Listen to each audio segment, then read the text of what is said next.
It's day 3 here in Washington at TCT 2014. I'm Peter Block for On the Scene. The whole issue of this interview is clopidogrel versus prasugrel. Sounds sort of ho-hum at the front end, but actually an important difference in terms of how you choose a drug for your patients. With me is Tracy Wong from Duke, and Tracy has looked at a large registry of patients from Duke and other places. Tracy, tell me what you did. Thank you, Peter. We have these great randomized trials. Now we need to figure out how to put them into real patients, and that's exactly what Translate-Acs is doing. It's focused on U.S. practice. We have 233 hospitals that participated, over 12,000 patients, and we are looking at how prasugrel therapy and clopidogrel therapy are translated into real-world practice. We find that providers are using these drugs very differently, so your prasugrel-treated patients are quite different from your clopidogrel-treated patients. Perhaps we're actually listening to what we're saying from our randomized clinical trials. Imagine that. Well, that's always very comforting that all these data seem to make some sense. So tell me what you found. So we see that, if you want to do an apples-to-apples comparison, it's going to be a little challenging in the observational setting. We find that prasugrel is being used in younger male patients who present with STEMI. There are pretty big differences there.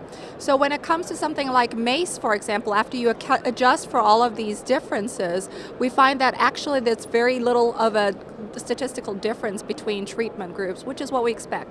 For something a little bit more mechanistic like stent thrombosis, we're replicating Triton findings here. We find an association with lower risk of stent thrombosis. And then when it comes to bleeding, again, it's a little bit more complicated. Among all comers, again, as Triton, we see a higher risk of bleeding. But when you come down to the patients who probably could have gone either way, prasugrel or clopidogrel, we see that association go away. It's no longer statistically significant. So I find all of this very, very reassuring. Well, reassuring, tell me, I agree with you, but reassuring in what way? Because it seems to me that sooner or later a strategy has to be developed out of this. So what's the strategy of using one drug versus the other? What would you recommend? I would say it's all about risk. Okay, so especially in the U.S. where, clopidogrel is generic, could be anywhere between $4 to $10 a month, and some of our other therapies are not, and it could be a little bit pricier. So we need to take some of that into consideration. There are patients who are certainly at higher risk of bleeding and low risk of any sort of adverse cardiovascular events. Maybe those aren't necessarily the patients you want to treat with a more potent antiplatelet therapy. So I don't think a one-size-fits-all is the answer here. We really need to still look at our patients, see what they need, see what they can afford, and then decide our therapies that way.